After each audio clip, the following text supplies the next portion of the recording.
ஒரு துறவி காட்டு வழியே நடந்து வந்து கொண்டிருந்தார்.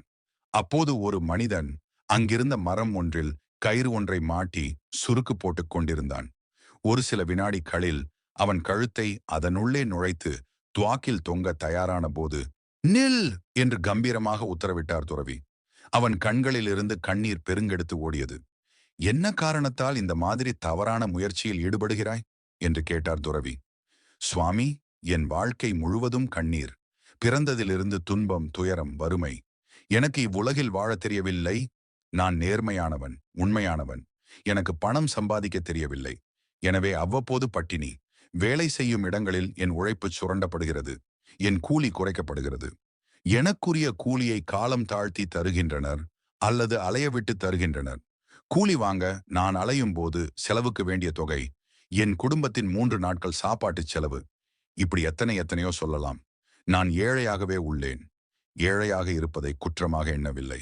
வாழ்நாள் முழுவதும் இந்த துன்பங்களையும் துயரங்களையும் என் கடின உழைப்பால் போக்க முடியவில்லை. எனவே தான் சாக முயற்சித்தேன்.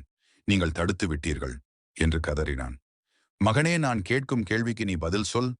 உலோகங்களிலேயே தூய்மையான ஒரு பொருள் என்று பாமர மக்களால் மதிக்கப்படுகிறது. ஆனால் அது விலை அதிகம்.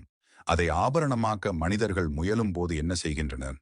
நெருப்பில் போட்டு உருக்கி, சுத்தியால் தட்டி, நீட்டி, வளைத்து, பின் சிறு உளியனால் செதுக்குகின்றனர். மீண்டும் நெருப்பில் இட்டு காய்ச்சுகின்றனர்.